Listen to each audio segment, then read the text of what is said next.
오늘 말씀 바로 읽도록 하겠습니다. 고린도전서 1장 18절에서 31절 말씀입니다.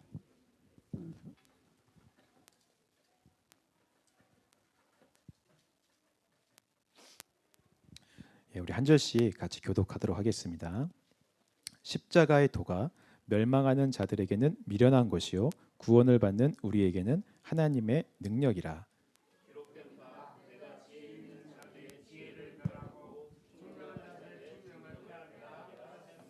지혜 있는 자가 어디 있느냐, 선비가 어디 있느냐, 이 세대의 변론가가 어디 있느냐. 하나님께서 이 세상의 지혜를 미련하게 하신 것이 아니냐.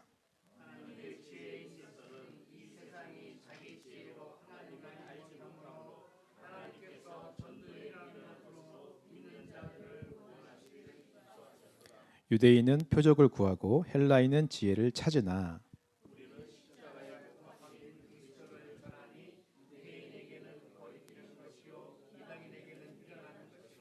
오직 부르심을 받은 자들에게는 유대인이나 헬라인이나 그리스도는 하나님의 능력이요 하나님의 지혜니라.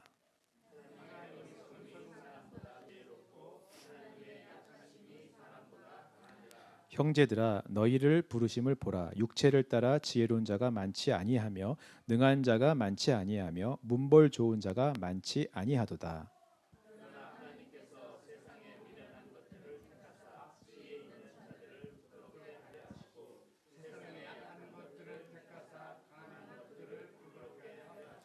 하나님께서 세상에 천한 것들과 멸시받는 것들과 없는 것들을 택하사 있는 것들을 폐하려 하시나니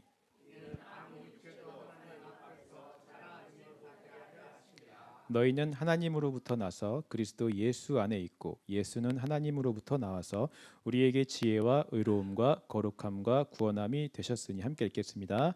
기록된 바 자랑하는 자는 주 안에서 자랑하라 함과 같게 하려 함이라. 아멘. 이게 교회가 점점 더 이렇게 화사해지는 것 같습니다. 빛도 밝아지고 너무 예쁜 꽃도 있고, 교회를 섬겨주시는 모든 손길과 또 헌신에 너무 감사드립니다. 우리가 지난주에 이야기했듯이 고린도 교회는 분명 하나님의 뜻에 의해서 세워진 교회였지만 그들이 하나님께 집중하지 않고 자기들에게 집중하기 시작했을 때 교회가 병들기 시작하는 것을 우리가 보았습니다. 자신들이 가진 어떤 지식, 철학, 은사 이런 것들에 집중하기 시작하자 자연스럽게 그런 비슷한 출신, 비슷한 스타일을 가진 사람들에게 집중하며 팔을 만들어서 막 분열하고 서로 싸우는 일들이 일어났죠. 이 모든 문제들의 배경에는 그들 스스로가 굉장히 특별하고 우월하다라는 이 죄의 본성, 영적 교만이 있었습니다. 오늘 본문도 지난주와 계속 이어지는 그런 말씀입니다. 그런 영적 교만이 가득해서 자기가 가진 것들을 자랑하는 고린도 교인들에게 진짜 우리가 자랑해야 될 것은 예수 그리스도다라는 것을 바울이 이제 설교하고 있는 내용입니다. 한번 자세히 우리가 한 절 한 절씩 살펴보도록 하겠습니다. 18절 말씀 한번 읽어보겠습니다. 18절 같이 읽겠습니다. 시작. 십자가의 도가 멸망하는 자들에게는 미련한 것이요 구원을 받는 우리에게는 하나님의 능력이라. 자, 이 십자가의 도 할 때 이 도에 쓰인 헬라어는 우리가 잘 아는 단어 로고스라는 단어입니다. 이것은 말씀을 뜻하는 단어이죠. 여기서는 이제 십자가의 말씀, 십자가에 대해서 설교한 말씀을 가리키는 것입니다. 또 영어 성경 같은 경우는 번역을 아예 설교라고 번역을 했어요. NIV 같은 성경은 그냥 메시지로 번역을 했고요. 그냥 킹제임스 버전 같은 경우는 프리칭으로 아예 이걸 번역을 해 놓았습니다. 그러니까 좀 더 구체적으로 얘기를 한다면 바울 자신이 고린도 교회에 있을 때 십자가에 대해서 설교했던 말씀들, 전했던 복음의 내용들을 지금 가리키는 거예요. 근데 그 십자가의 말씀들이 멸망당할 자들에게는 미련한 것이 되고 구원을 받는 우리에게는 하나님의 능력이 된다라고 얘기를 하는 거죠. 이 말을 좀 이해를 하려면 우리 그 앞에 있는 17절과 같이 봐야 됩니다. 이게 17절, 18절이 연결된 말씀이거든요. 사실은 17절 말씀도 한번 읽어보겠습니다. 17절 시작. 그리스도께서 나를 보내심은 세례를 베풀게 하려 하심이 아니요 오직 복음을 전하게 하려 하심이로되 말의 지혜로 하지 아니함은 그리스도의 십자가가 헛되지 않게 하려 함이라. 예수님이 바울을 보내신 이유는 오직 복음을 전하기 위함이고 그것은 말의 지혜로 되는 일이 아니다라고 이야기를 합니다. 제가 지난주에도 말씀을 드렸지만 그 당시 고린도 지역은 이 헬라 철학이 발달하고 수사학이 발달하면서 지적인 욕구와 수준이 굉장히 높아졌습니다. 그래서 사람들은 헬라 철학으로 사고하고 논증하고 변증하는 그런 논리적인 연설 듣는 것을 좋아했어요. 그것을 잘했던 사람이 우리가 지난주에 봤던 그리스 출신인 아볼로였습니다. 아볼로는 수사학자이면서 또 연설가였기 때문에 이런 방법들을 사용해서 아주 탁월하게 설교를 잘했던 사람이었습니다. 근데 바울은 그렇게 연설할 수 없는 사람이에요. 언변이 좋지 못했고 좀 말을 더듬고 사람들을 이렇게 집중하게 하는 어떤 말의 은사가 전혀 없는 사람이었습니다. 17절에 이렇게 이야기를 하는 거예요. 복음을 전하는 것은 이런 말의 지혜에 있지 않다. 화려한 언변이나 이런 표현이나 논리나 수사학에 이 수사학이 복음이 아니다라고 이야기를 하는 거죠. 반대로 내가 좀 표현이 부족하고 내 말이 좀 부족하다고 해서 내가 전했던 그 말 안에 십자가의 도가 부족한 것이 아니다라고 지금 이야기를 하는 것입니다. 여러분, 언변이라고 하는 것은 내용을 전달하는 하나의 수단이고 표현 방법입니다. 진짜 중요한 것은 수단과 표현 방법이 아니라 그 안에 담겨진 내용이 중요한 것이죠. 근데 사람들은 그 당시 사람들은 내용에는 관심이 없어요. 그 내용을 전달하는 이 언변과 표현과 수사학과 논리에만 관심이 있는 것입니다. 아무리 바울이 전하는 그 내용이 진리라 할지라도 이것을 전달하는 언변이 부족하고 표현 방법이 부족하다면, 사람들이 선호하는 스타일이 아니라면 그것을 거부하고 인정하지 않는 거예요. 18절에 17절에 이어서 18절에 바울이 그대로 말하는 것입니다. 내가 전한 이런 십자가의 말씀들은 예수님에게는 관심 없고 그 내용에는 관심 없고 눈에 보이는 논리, 언변, 수사학을 따라가는 이런 멸망하는 자들에게는 다 미련한 것처럼 들릴 수 있다. 다 좀 부족한 진리처럼 보일 수 있다. 그러나 진짜 예수로 구원받은 우리에게는 이 십자가의 말씀이 하나님의 능력이 되지 않는가. 그 진리가 우리 삶에서 실제가 되고 실제로 우리에게 능력이 되고 구원함을 우리가 경험하지 않았는가라고 지금 이야기를 하고 있는 것입니다. 여러분, 정말 오늘날을 보면요, 이 진리보다는 이 진리를 전달하는 수단인 이 언변과 표현 방법에 더 많은 가치를 두고 있는 것처럼 느껴질 때가 있습니다. 사람들은 같은 내용이라 할지라도 이것을 얼마나 더 새롭게 표현하느냐, 얼마나 더 다양하게 표현하느냐, 얼마나 더 자극적으로 이걸 나타내느냐, 여기에 더 많은 관심이 있어요. 정작 그 안에 담겨져 있는 내용은 궁금해하지 않고 이러한 표현 방법과 수단에 더 관심이 있는 것입니다. 음악도 그렇습니다. 제가 음악으로 한번 예를 들어볼게요. 제가 찬양팀을 하다 보면 편곡된 찬양들을 많이 하게 됩니다. 그러니까 옛날 찬송가나 옛날 복음성가들은 요즘 시대에는 정말 어울리지 않은 올드한 그런 스타일이 많기 때문에, 물론 그런 것들을 좀 이렇게 연세가 있으신 분들은 좋아하지만 요즘 젊은 세대들은 그런 올드한 리듬이 나오는 순간 그냥 꺼버려요. 아예 들어버리질 않습니다. 이거 뭐야, 이거 왜 이래? 이러면서 아예 듣질 않는 거예요. 그래서 아무리 내용이 좋아도 너무 올드해서 요즘 세대들한테 맞질 않는 것입니다. 그래서 그 좋은 내용과 그 찬송가가 담고 있는 좋은 그 메시지들을 요즘 세대들도 듣게 할 수 있도록 그들에게 맞는 리듬과 코드로 새롭게 편곡을 하는 거죠. 그게 편곡의 목적입니다. 그 곡의 내용과 주제를 잘 전달하기 위해서, 이해되게 하기 위해서 편곡을 하는데 목적이 있습니다. 근데 어떤 편곡은 내용 자체가 아니라 편곡 자체를 과시하는 편곡이 있어요. 내가 이렇게 아주 멋지게 편곡했다. 여기에 오케스트라도 집어넣고 여기에 리듬을 이렇게 바꿨고 여기에 이런 악기를 사용했고 여기선 이렇게 박자를 바꾸었고, 곡이 갖고 있는 내용과 메시지에는 관심이 없고 내가 얼마나 편곡을 잘했는지만을 과시하고 싶은 편곡이 있는 거예요. 들을 때는 야, 진짜 멋있다. 어떻게 저 곡을 이렇게 화려하게 바꿨지? 사람들은 그 편곡을 좋아하고 환호하고 박수 칠 수는 있어도 그 화려한 편곡이 그 곡이 담고 있는 진짜 내용과 메시지를 가려버렸다라고 하는 거죠. 관심이 없게 만드는 거예요. 이것은 사실 잘한 편곡이 아닌 것입니다. 진짜 잘한 편곡은 그 곡의 내용과 메시지를 전달하기 위해 요즘 세대들도 좋아할 만한 스타일로 그 곡의 내용과 메시지를 전달하도록 만든 편곡이 정말 잘한 편곡이에요.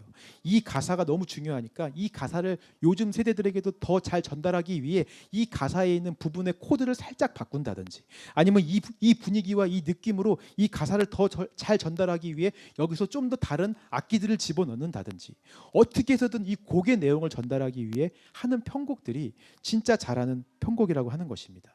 왜냐하면 표현과 이런 언변과 수단과 방법은 그냥 진리를 전달하는 하나의 방법이기 때문에 그래요.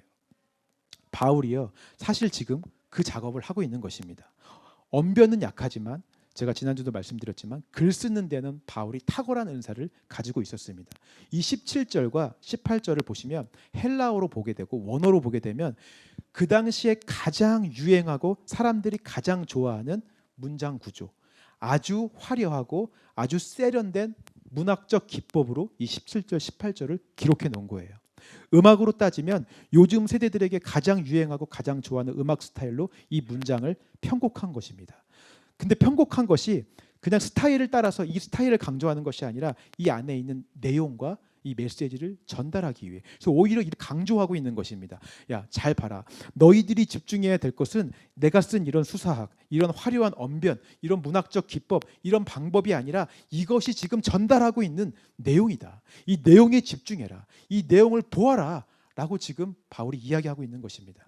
편곡은 했지만 편곡에 집중하지 않게 하고 내용과 진리에 집중하게 만들고 있는 거죠. 여러분, 오늘 우리에게 중요한 것은 편곡이 아니고 편곡이 전달하는 내용과 메시지인 줄 믿습니다.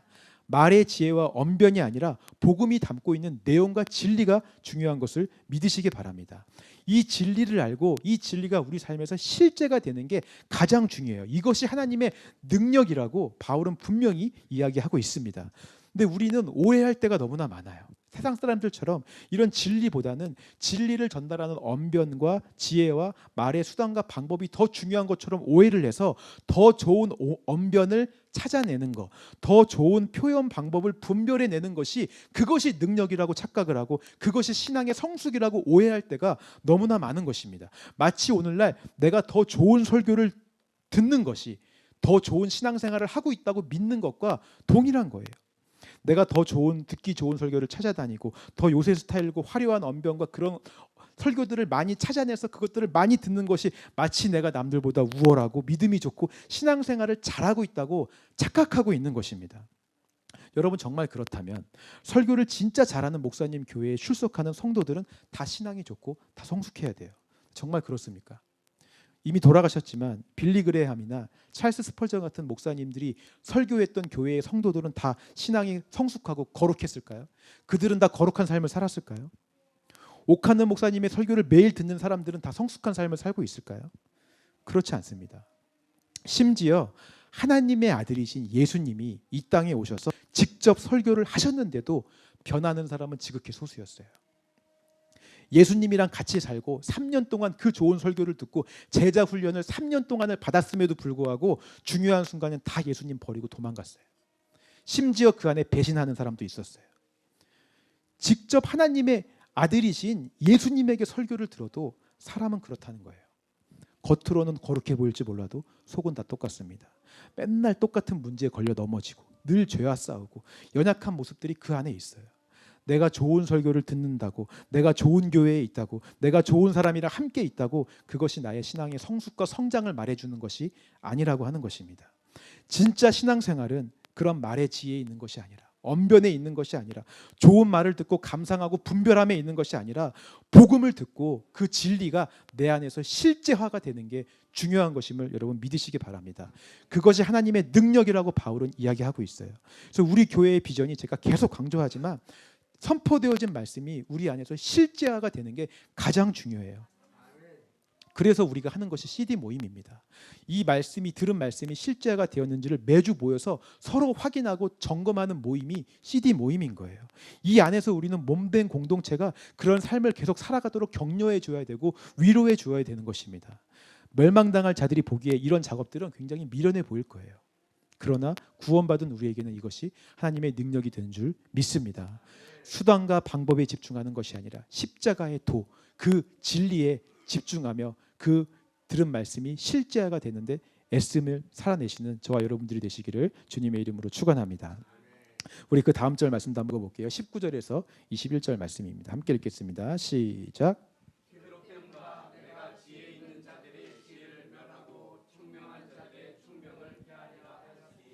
지혜 있는 자가 어디 있느냐? 선비가 어디 있느냐? 이 세대의 변론가가 어디 있느냐? 하나님께서 이 세상의 지혜를 미련하게 하신 것이 아니냐? 하나님의 지혜에 있어서는 이 세상이 자기 지혜로 하나님을 알지 못하므로 하나님께서 전도에 미련한 것으로 믿는 자들을 구원하시기를 기뻐하셨도다. 19절에 보니까 기록된 바라고 얘기를 하고 있습니다. 바울이 구약 성경을 지금 인용하고 있습니다. 이 구절은 이사야서에 기록된 구절입니다. 이사야서 29장 14절 말씀인데요. 한번 읽어볼까요? 그 다음 장 넘겨주시면 한번 같이 읽어보겠습니다. 시작. 그러므로 내가 이 백성 중에 기이한 일, 곧 기이하고 가장 기이한 일을 다시 행하리니 그들 중에서 지혜자의 지혜가 없어지고 명철자의 총명이 가려지리라. 자, 이 내용을 잠깐 설명드리면 하나님께서 불순종한 이스라엘 백성들에게 이 이사야서 표현이 그래요. 깊이 잠들게 하는 영을 부어주사 그들의 눈을 다 감기게 만들었다라고 얘기하고 있습니다. 그 영적 소경이 된 상태예요. 말씀을 들어도 깨닫지 못하고 보아도 보지 못하는 상태가 되었습니다. 근데 그 작업을 하나님께서 어떻게 하셨냐면 하나님의 말씀을 선포하는 선견자, 지혜자, 명철자들에게 더 이상 말씀하시지 않는 거예요. 그래서 그들의 지혜가 없어지고 그들의 총명이 다 가려지게 되었습니다. 그래서 더 이상 하나님의 말씀이 선포되지 않도록 만드신 거죠. 사람들은 다 영적 소경의 상태, 영적 귀머거리의 상태가 되는 것입니다. 하나님의 말씀을 들어도 듣지 못하고 깨닫지 못하고 보아도 알 수 없는 거예요. 결국 이런 선지자들, 명철자들, 이런 지혜자들은 하나님이 말씀하지 않으시니까 자기 말을 자꾸 하게 됩니다. 사람들이 듣고 싶어하는 말을 하게 돼요. 사람들이 환호하는 말을 하게 됩니다. 심판은 없을 것이다. 지금 너희들은 다 잘 될 것이고 이스라엘은 대대손손 복을 받을 것이다. 막 이런 사람들의 귀를 즐겁게 해주고 사람들의 마음을 시원케 해주고 그들이 당장 듣고 싶어하는 말을 지혜자와 명철자와 선지자들이 자꾸 하게 되는 거죠. 그들의 총명과 지혜가 사라졌기 때문에, 하나님이 가리셨기 때문에. 이때의 사건을 바울이 지금 인용하는 것입니다. 다시 20절 말씀 그 앞으로 넘겨주시면요. 지혜 있는 자가 어디 있느냐? 선비가 어디 있느냐? 변론가가 어디 있느냐? 지혜자, 선비, 변론가는 구약 시대에 말씀을 전했던 명철자와 선견자들을 말하는 것입니다. 지금 바울 시대에 복음을 전하는 사람들을 말하는 거예요. 지혜자는 그 당시에 헬라 철학으로 설교했던 사람들이에요. 논리적으로. 선비는 구약 시대의 전통과 율법으로 설교했던 사람들입니다. 서기관들을 말하는 것이죠. 변론가들은 수사학과 언변으로 설교했던 사람들을 말하는 것입니다. 우리가 다 지난주에 봤잖아요. 우리는 아볼로파, 바울파, 게바파 각자 선호하는 스타일에 의해서 헬라 철학으로, 유대인의 율법으로, 수사학으로, 화려한 언변으로 다 이런 사람들이 설교를 하고 있는 거예요. 사람들은 내가 선호하고 듣고 싶어하는 스타일로 설교를 듣기를 원했고 그런 설교들을 다 찾아다니는 것입니다. 지혜자를 찾아다니고 변론가를 찾아다니고 선비를 찾아다니고. 근데 그 안에 지혜와 총명이 없는 거예요. 복음의 내용과 진리는 사라지고 여기에다 편곡만 남았어요. 그리고 이 편곡이 서로 이 편곡이 더 좋다. 편곡의 스타일을 가지고 팔을 나누어서 지금 싸우고 있는 것입니다. 여러분, 사람들이 왜 이렇게 다 영적 소경이 되었을까요? 왜 진리에는 집중하지 못하고 자꾸 이 스타일과 편곡에 집중하고 있을까요? 아까 바울이 인용했던 이사야에서는 이것 때문에 그렇다라고 얘기를 합니다.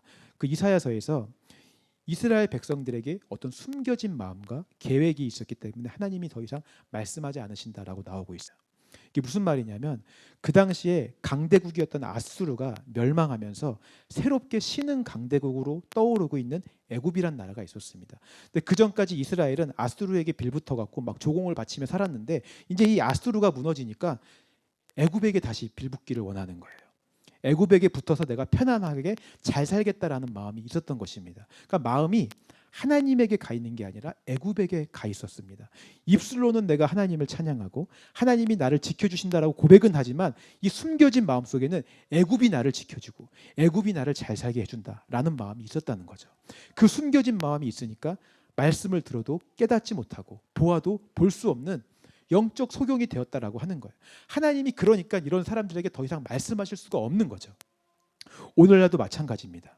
우리가 자꾸 십자가의 도에 집중하지 못하고 그 말씀을 전하는 수단과 언변과 스타일에 집중하는 이유는 우리 안에도 똑같이 이런 숨겨진 마음이 있기 때문일 가능성이 아주 높습니다. 예전에 제가 사역을 할 때 이런 상담을 많이 했어요. KM 청년들이 와서 이런 상담을 많이 합니다. 목사님, 저는 정말 변화되고 싶어요. 근데 잘 안 돼요. 어떻게 해야 될지 모르겠어요. 진짜 내 삶을 보면 이렇게 사는 건 아닌 것 같은데 다시 하나님 앞에 나와서 말씀 듣고 잘 살고 싶은데 잘 안 돼요. 말씀을 보려고 해도 작심삼일, 새벽 기도를 좀 나오려고 해도 하루 이틀, 다 흐지부지가 돼요. 어떻게 해야 될지 모르겠어요. 상담을 하는 것입니다. 그래서 제가 그렇게 이야기했습니다. 야, 진짜 미안한데 너가 정말 이렇게 살고 있는 삶을 네 마음속에서 정말 싫어하는 거 맞냐? 정말 변화하고 싶은 마음인 게 솔직하게 사실이냐? 사실 너 말은 이렇게 하지만 여전히 마음 가운데 하나님 없이 살고 있는 이 삶에 만족하고 있지 않냐? 너 입술로는 이렇게 사는 거 안 된다라고 고백하지만 당장이라도 친구가 밖에 나와서 놀자 그러면 세상을 즐기러 뛰어나가지 않느냐? 교회 나와서 예배 드리는 것보다 거기 나가는데 더 즐거워하고 즐겨하고 있지 않느냐? 입술로는 스펙보다 하나님이 더 중요하다고 고백은 하지만 당장 내 인생을 결정할 중요한 시험이 며칠 앞에 있으면 교회 빠지고 시험 공부하러 간다는 게 당연하다고 너 생각하고 있지 않느냐? 내 인생은 하나님이 책임져 주신다고 고백하지만 사실은 좋은 직장과 성공한 인생과 물질이 책임져 준다고 사실은 네 마음속에 생각하고 있지 않냐? 마음이 이미 성경은 두 주인을 품을 수 없다고 말하는데 마음 가운데 이미 하나님이 아니라 애굽에게 마음이 가 있는데 이미 숨겨진 마음이 있고 다른 계획과 다른 마음이 있는데 아무리 입술로 네가 변화되고 싶다고 말하고 아무리 입술로 이렇게 사는 건 아니라고 말한들 그게 어떻게 실제가 되겠냐? 하나님이 어떻게 너에게 말씀하시고 역사하시겠냐? 우리 안에 숨겨진 마음이 있으면 하나님의 말씀이 들리지 않습니다. 아무리 말씀하셔도 우리는 내가 듣고 싶은 것만 들어요. 내 귀에 달콤한 소리만 들으려고 해요. 이스라엘 백성들처럼. 그 안에 십자가의 도는 미련한 것이 되고 꺼리끼는 것이 되고 들으려고 하지 않고 수단과 방법에 집중하고 그들이 얘기하는 좋은 소리에 환호하려고 하는 것입니다. 우리는 그렇게 영적 소경이 되고 영적인 귀머거리가 되어가는 거예요. 그 당시 곤도 지옥도 똑같았습니다. 22절, 24절 말씀 한번 읽어보겠습니다. 함께 읽겠습니다. 시작.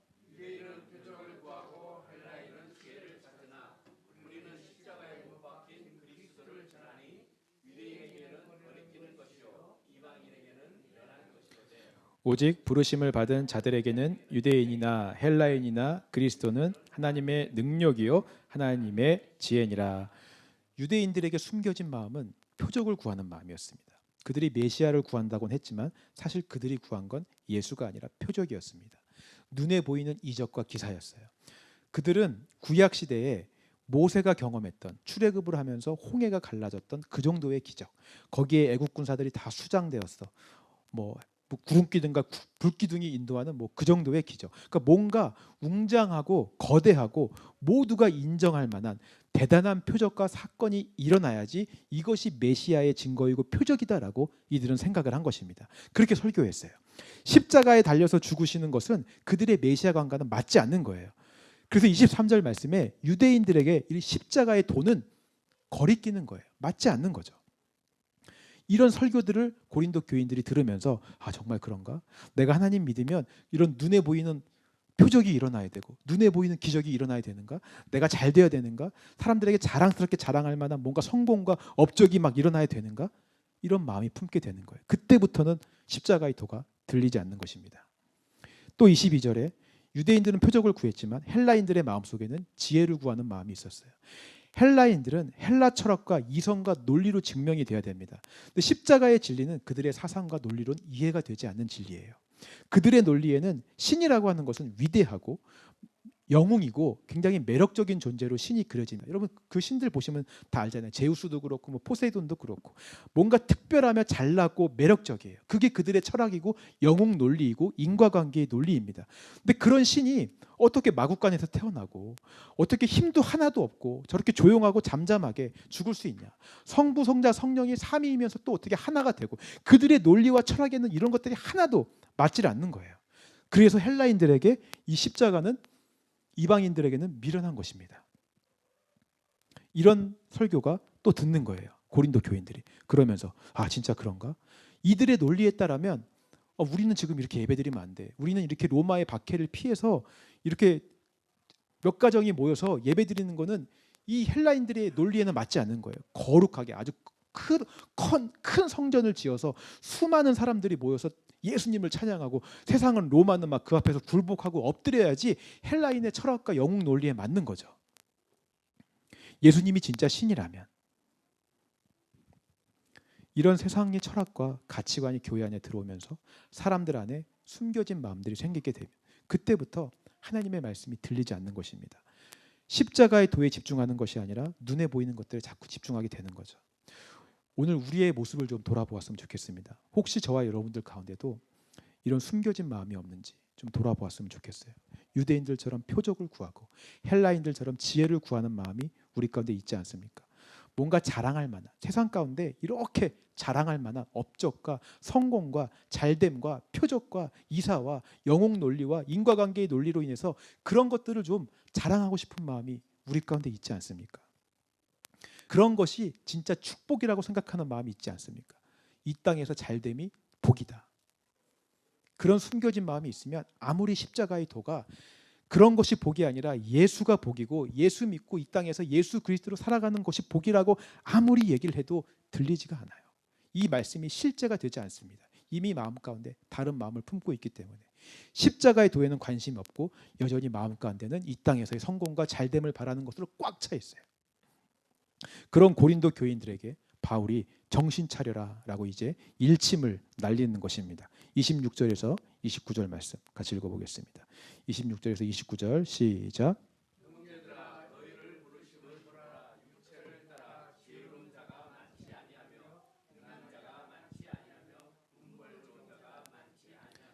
그러나 하나님께서 세상에 미련한 것들을 택하사 지혜 있는 자들을 부끄럽게 하려 하시고 세상에 약한 것들을 택하사 강한 것들을 부끄럽게 하려 하시며 하나님께서 세상에 천한 것들과 멸시받는 것들과 없는 것들을 택하사 있는 것들을 폐하려 하시나니 이는 아무 육체도 하나님 앞에서 자랑하지 못하게 하려 하심이라.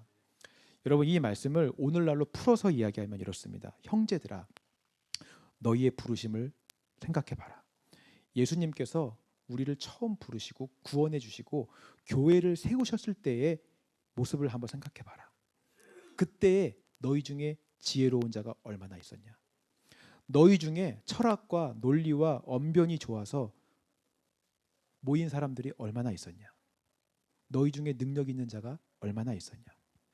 세상적으로 볼 때 영웅 같은 자들, 성공한 자들, 문벌 좋은 자들, 그런 자들이 우리 가운데 얼마나 있었냐. 우리는 자랑할 것이 아무것도 없었다. 우리 다 죄인이고 죽을 운명이었다. 근데 하나님께서 그런 미련한 우리를 택하셔서 구원해 주시고 불러주시고 교회로 세워주시지 않았냐. 그래서 우리를 통해 우리가 가진 것을 자랑하지 않게 하시고 예수 그리스도를 자랑함으로 세상의 논리와 철학과 언변과 이런 지혜와 표적과 기사들을 다 부끄럽게 하시지 않으셨냐. 예수님을 통해서 세상의 성공과 잘됨이 아무런 가치 없다는 것을 우리를 통해서 증명해 주시지 않았냐. 오늘 하나님께서 고린도 교회를 세우신 목적이 이것이다라고 다시 한번 바울이 이야기하는 것입니다. 너희를 부르신 이유는 아무 육체도 하나님 앞에서 내가 가진 것을 자랑하지 못하게 하려고 교회를 세우셨다라고 이야기하고 있는 거죠. 여러분 그렇기 때문에 오늘 세상처럼 똑같이 우리가 가진 물질을 자랑하고 재능을 자랑하고 지혜를 자랑하고 문벌을 자랑하고 우리의 성공과 잘됨을 자랑하는 것은 아무 의미가 없습니다. 그것은 똑같이 유대인의 표적과 헬라인의 지혜를 자랑하는 것과 똑같아요. 세상의 철학과 논리가 맞다고 증명해 주는 거예요. 만약 우리가 가진 그것들을 자랑한다면 아무리 교회가 여러분 우리 교회가 사람이 이렇게 많이 모여서 부흥했습니다. 그래서 건물을 크게 지었습니다. 이거 보십시오. 하나님은 살아계시지 않습니까? 라고 자랑한다면 하나님을 자랑하는 것처럼 보이지만 사실은 우리가 이렇게 성공했고 이렇게 잘 됐다라고 하는 유대인의 표적과 헬라인의 지혜를 자랑하는 것입니다. 여러분 보십시오. 내가 이렇게 기도 열심히 하고 봉사하고 예수 잘 믿으니까 우리 아들이 좋은 대학 갔습니다. 우리 사업은 성공하지 않았습니까? 하나님 살아계시지 않습니까? 하나님을 자랑하는 것처럼 보이지만 내가 성공하고 우리 아들이 좋은 대학 갔다는 유대인의 표적과 헬라인의 지혜를 자랑하는 것입니다. 하나님은 이런 육체가 가진 우리의 것, 우리의 성공과 잘됨을 자랑하지 못하게 하시려고 교회를 세운 거예요. 이런 것들을 부끄럽게 하시려고 교회를 세우신 줄 믿습니다. 그러면 우리가 진짜 자랑해야 될 것이 무엇입니까? 30절 31절 마지막 같이 읽겠습니다. 시작.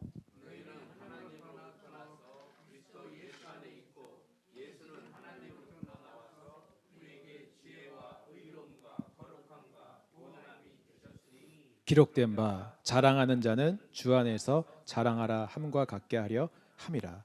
우리가 진짜 자랑해야 될 것은 바울이 뭐라고 얘기합니까? 하나님으로부터 나서 그리스도 예수 안에 있고 예수는 하나님으로부터 나와서 우리에게 지혜와 의로움과 거룩함과 구원함이 된 것을, 그것을 자랑해야 된다라고 얘기하는 거예요. 십자가의 도가 내 안에 들어와서 지혜가 되고요, 의로움이 되고 거룩함이 되고 구별함이 된 것을 자랑하라라고 이야기하는 것입니다. 오늘 우리 플래그십 버전으로 이야기한다면 선포되어진 말씀이 우리 삶에서 실제가 된 것을 나타내라라고 이야기하는 거죠. 여러분, 똑같은 상황으로 두 사람이 간증을 합니다. 예를 들어보겠습니다. 실제 일은 아닙니다. 상황은 아주 오래된 병에 걸렸어요. 이 병이 너무 힘들게 해서 너무 아프고 오랜 시간 동안 이 병으로 싸워왔습니다. 그런 상황 가운데서 두 사람이 간증을 합니다. 한 사람은 이렇게 이야기합니다. 하나님께서 이 병을 치유의 손으로 반드시 회복하실 것을 내가 믿습니다. 나는 그것을 위해서 금식을 하고 있고 새벽 기도를 하고 있습니다. 하나님께서 이 병을 이렇게 고치시는 분이시고 하나님은 치유의 하나님이시기 때문에 반드시 이 병을 고치셔서 나를 깨끗하게 하실 것입니다. 그렇기 때문에 하나님은 위대하십니다. 하나님은 치료의 하나님이십니다. 그 위대하신 하나님을 찬양합니다. 한 사람은 이렇게 간증을 해요. 똑같은 상황인데 어떤 사람은 이렇게 간증을 합니다. 이 병을 통해서 그동안 하나님께서 나에게 참 많은 것을 말씀하셨습니다. 이전에는 몰랐던, 내가 병에 걸리기 전에 몰랐던 내 안에 죄성을 많이 보았습니다. 내 안에 이런 연약함들, 말씀들을 통해 그것들을 다 지적해 주셨고 그 말씀이 다 드러나 하나님 앞에서 거룩하게 되고 위롭게 되고 새롭게 되는 은혜를 내가 경험했습니다. 들은 말씀들이 내 삶에서 이렇게 역사하고 저렇게 역사하고 이렇게 역사하는 일들이 너무나 많았습니다. 내가 병이 낫지 않아도 하나님의 뜻임을 내가 믿게 되었습니다. 내가 이대로 죽어도 하나님이 내 병을 고쳐주시지 않아도 하나님은 그것 자체로 위대하신 분이시고 놀라우신 분이라는 걸 나는 이제 믿게 되었습니다. 나는 이 모든 상황을 통해서 내 병이 낫는 것보다 예수를 더 많이 알게 된 거에 대해서 기쁘고 감사합니다. 물론 두 간증 다 은혜의 간증이고 고백입니다. 근데 첫 번째 사람은 병을 고치시는 위대한 하나님에 대해서만 알아요. 그 하나님만 기대하고 있습니다. 이것은 하나님이 아니라, 사실은 하나님이 아니라 병을 고치시는 하나님의 능력과 이적과 기사에만 좀 더 무게를 두고 있는 거죠. 하나님을 자랑하기보다는 병을 고치시는 하나님의 능력을 자랑하고 기적과 이사에 초점을 맞추고 있습니다. 두 번째 사람은 삶 속에서 하나님이 행하시는 능력과 기적이 아니라 하나님 자체를 아는 것을 더 기뻐하고 있습니다. 들은 말씀이 내 안에서 지혜가 된 거에 대해서, 들은 말씀이 내 안에서 의로움이 되고 거룩함이 되고 구원함이 된 것을 더 기뻐하고 더 행복해하는 거예요. 예수가 행하시는 기적이 아니라 예수 자체를 알게 된 것을 너무나 기뻐하고 행복해하고 있습니다. 바울이 지금 이걸 말하는 거예요. 교회가 자랑해야 될 것은 세상도 똑같이 자랑하는 잘됨이나 표적이나 이적이나 성공이나 이런 것들을 자랑하려고 교회를 부르신 것이 아니라 우리가 들은 예수의 말씀이, 십자가의 도가 내 삶에서 의로움이 되고 지혜가 되고 거룩함이 되고 구원함이 된 것을 자랑하라고 교회를 부르신 것이다. 말씀이 실제가 돼서 예수를 더 알아간 것을 자랑하려고 교회를 부르셨다. 이것이 주 안에서 자랑할 우리의 유일한 것이다라고 이야기를 하고 있는 것입니다. 여러분 이렇게 믿으십니까? 우리 플래그십 처치가 바로 이것을 자랑하는 교회가 되었으면 좋겠습니다. 우리가 이것을 자랑한다면 세상은 분명히 우리를 미련하게 볼 거예요. 세상 사람들의 논리, 헬라 철학과 유대인의 표적과 기사의 그런 영웅 논리와 인과관계 논리에 따르면 우리도 잘됨을 자랑해야 돼요.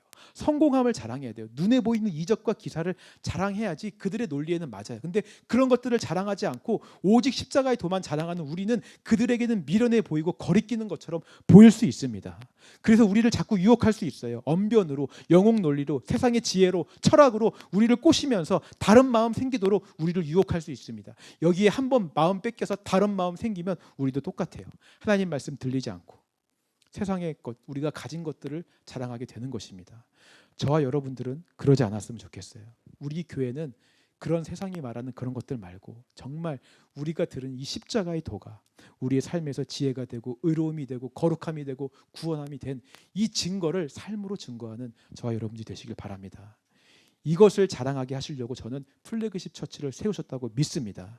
이것이 교회가 자랑할 유일한 것임을 믿으시는 저와 여러분들 되시기를 주님의 이름으로 축원합니다.